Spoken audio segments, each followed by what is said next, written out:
weeks ago, on Gandhi Jayanti, Prime Minister Narendra Modi launched a new campaign. A campaign to clean the streets, neighborhoods and colonies of the country. An initiative called the Swachh Bharat Abhiyan. Such an initiative and campaign, if properly executed, could have a lasting impact on the country forever. Today on Crossfire, what we're discussing is the campaign a realistic goal? Can India achieve its goal of a cleaner India? Today, to discuss this, we're joined to my left by Kanika Sood, who believes that yes, the campaign is very realistic, and Nikita Saxena to my right, who believes otherwise. Kanika, we'll start with you. You have 1 minute on the clock. Why do you believe that it's a realistic goal? See, whenever we started our education, we go back into the history. Everything was set, a 5-year plan for everything.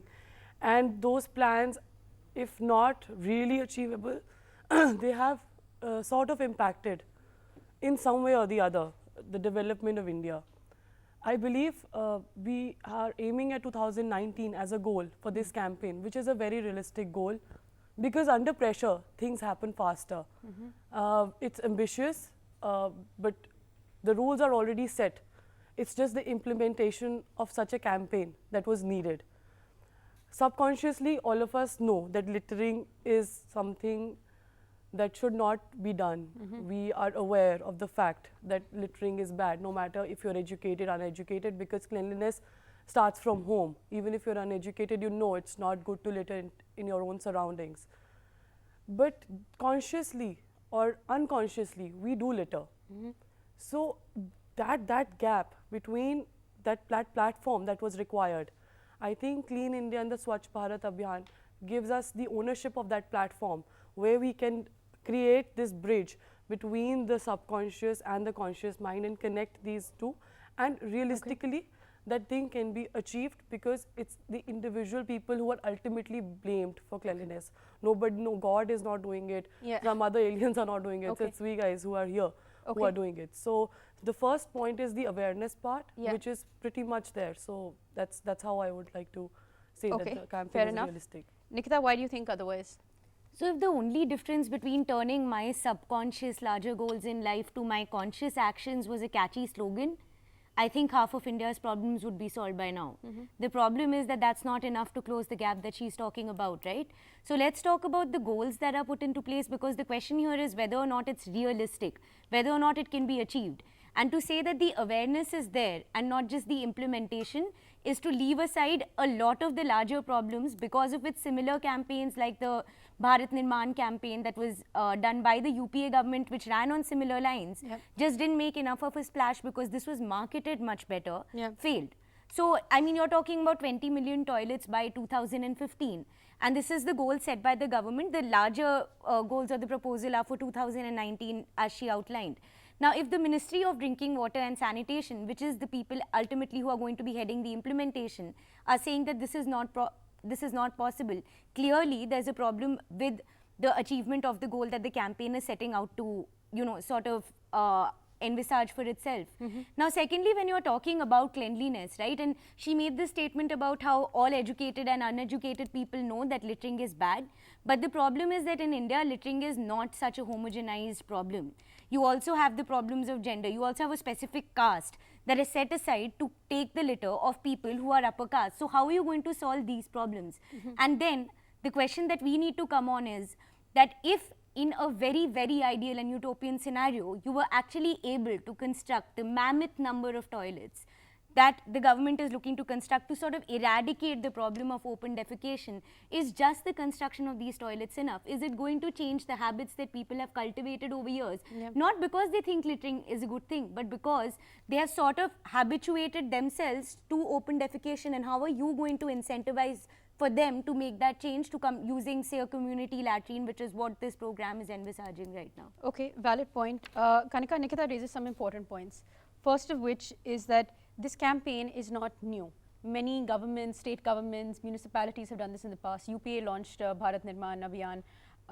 In the late 90s, Chandrababu Naidu as well, you know, pitched for a greener and cleaner Andhra Pradesh. Everyone sort of says that, but nothing really happens because it's not a new concept. So why would this campaign succeed? That's what I said, half of our battle is already won, because we have had experiences like that in the past.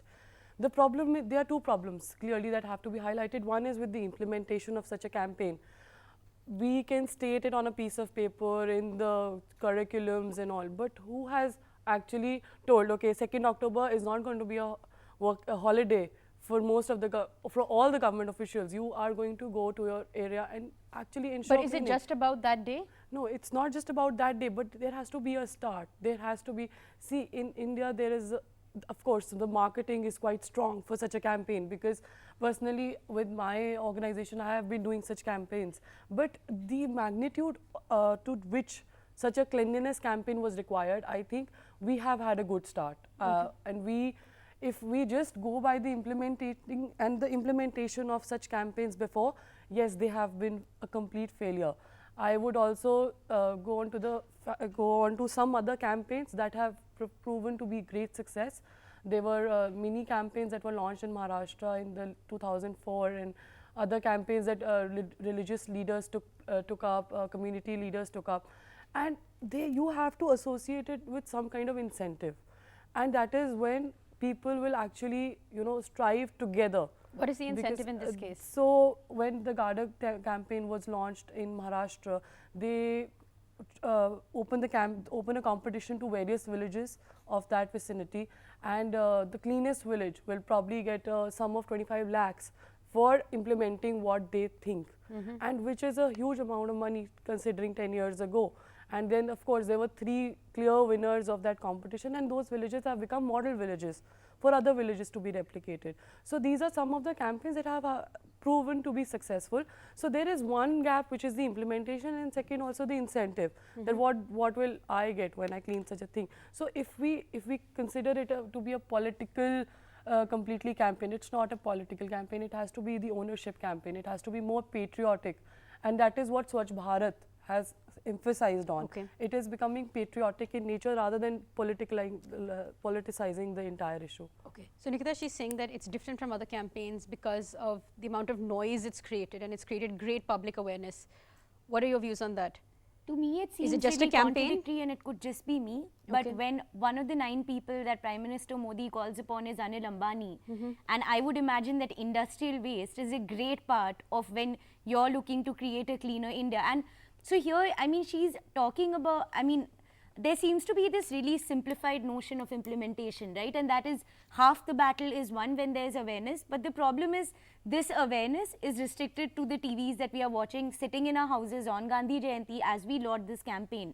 What we're talking about is the actual problems that this is going to solve, right? So I'm not even going to, for now, touch upon the larger issues, which is, I think, the contradiction between a government, as was clear from Modi's New York speech, which is consumer driven, which is trying to drive huge amounts of economic growth, and a prime minister who's talking about an ideal scenario in which he would remove 1 law a day, and a prime minister who's at the same time saying that we need to strive towards a cleaner India, which in my head means an India that is more environmentally conscious, which can't restrict itself just to creating awareness about not littering, because it's there in our subconscious and we need to transfer it to our conscious. But leaving aside that, if you were to look at the problem specifically that this program sort of takes upon itself to solve, right, and that is open defecation. So firstly, I haven't heard anything from you on the fact that just constructing toilets is not enough to push people to use those toilets. And the incentives that you talk about, so say giving away large sums of money for a village to become cleaner is a one-time solution. How are you going to ensure that this sustains? Because is Cleaner India just a cleaner India during Modi's government? Or are we looking at an India that is going to be cleaner in the many, many years to come? And if it is that, if it is the latter, then is just giving away a large sum of money going to be enough? I mean, that's a question that really nags me. So, okay, fair enough. So it's just a small time, it's a temporary time that we're going to keep it clean. That's Nikita's main point. I'm going to let you give your rebuttal to that, but also brings in the larger question that is cleaning enough? What happens to the larger, there's a whole infrastructure and architecture around cleaning. Where does that waste go? What is happening to our landfills? It brings into question a lot of other things. And the infrastructure for that is sort of not in place. Of course. So how will such a campaign be realistic if the basics of sanitation and cleanliness are not met? So clearly this campaign goals are divided into the rural and the urban, very, very, very clearly. Open defecation is one of the biggest problems, and I think somewhere even 2 toilets can solve it, even 3 toilets in a vicinity can solve it. So if we are here, we are talking about a huge number of toilets being constructed all over. If not anything else, at least it can start a process. I'm not saying 2019 India is going to be spick span Japan, no. I'm talking about people will know where is the nearest toilet they can use. There has to be a dustbin nearby, say 60 yards or 100 meters or 200 meters, whatever is a doable number. I would also like to focus that the rural side, if the panchayats and the gram panchayats are collectively responsible for cleaning their own area, which is a massive, you know, how many panchayats do we have, and each of them have been promised a certain sum of money to ensure that cleaning has happened, which is also a fairly decent amount to keep in mind to start the campaign or to probably implement it somewhere. I will come back to the implementation part again, because if you're talking about us watching campaign or TV, I think I wasn't one of them. I was there at Hazrat Nizamuddin railway station, which is one of the most dirtiest area to go to. We invited about 120 people to come and clean that day, and people did turn up. I don't know if it was a photo op for them or whatever. Even I haven't uploaded a single picture of me cleaning till now. Probably I should, but everyone should do it. That is the incentive. That is what the gratification is. Today's social media is such a big gratification that you are sending those requests sitting at home, okay, apply for this cause or that cause or join this cause. But are you actually going ahead and doing it? So if we can have a little bit of angle of the, you know, the incentivization or the gratification that is involved, that okay, you are a part of this, and I feel I am proud to be a part of this. I am not saying that okay, I support a certain government or I support that government, that's why I'm doing it. I say I do it for India.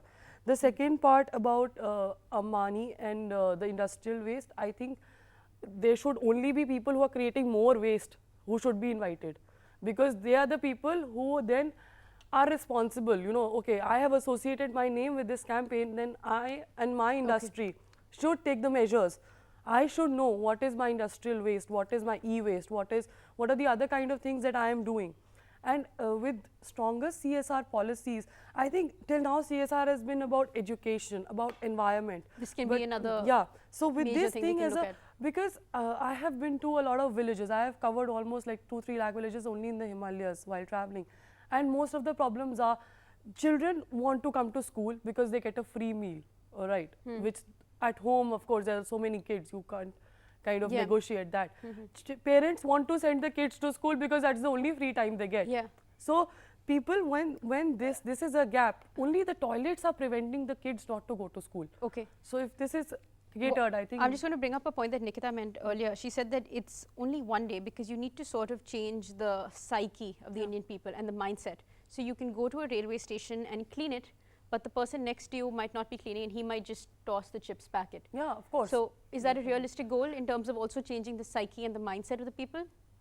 Till now, it has been a very, very tedious task, because right in front of my eyes, I have seen people tossing bottles, people, you know, just spitting all over, and you know, just using probably a wall for urinating and stuff. But if you go and make them conscious, that is what is required. So you're saying that this is a good step. It's a good step, because and in the future it's very realistic. We can reach that goal. Okay, Nikita, sort of, what is your response to that? That it's a good step, it's a good start. In the future, maybe not 2019, but maybe in the future, it will be a cleaner India. I don't think the debate is at all about whether or not this initiative is needed, because to say that it's not would be ignorant to the point of being foolish. And also, it isn't to say that it's a good start. But given the fact that the debate is whether or not it's realistic, and that now we've somehow reached the point where we are admitting that 2019 is not maybe such an achievable goal, is actually us conceding to the fact that this goal is not realistic, right? Now, moving on, when you say maybe even 2 toilets will be enough, maybe even 3 toilets will be enough, the reason they're not enough is because they haven't been enough in the past. So if you look at WHO data from 2012, that actually tells you that less than 1% of the rural households that didn't have a washroom actually used a community bathroom that was constructed for them. And if that didn't happen then, there is absolutely no reason for it to happen now. So if you're saying 2 toilets are enough, 3 toilets are enough, I'm really not sure if they are, because Even the entire concept of community washrooms is something that we haven't really acquainted ourselves with in urban areas and more so in rural areas. And this I'm not saying from an elitist point of view. I'm saying this on the basis of statistics that have been thrown up. Thirdly, when you talk about industrialists who are creating the most waste, should be the only people to get called upon, you know, such measures, I think that's where the problem lies, because then you're allowing them to get away with symbolism.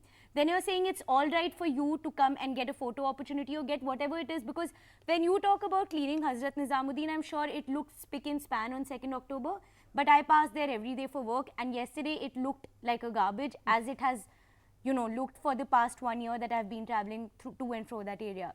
So, I mean, that's where I see the sustainability of the campaign failing at a really micro level. Okay, valid points. Thank you, ladies. You know, no great effort can be achieved without collective action and collective energy, and I don't think anyone's debating whether the campaign is a good campaign or not. It's just about whether it's really possible or whether there needs to be some more things put into the campaign to make it more achievable. That's all we have for now. We're going to slip into a short break, but don't go away. We have lots more on the other side.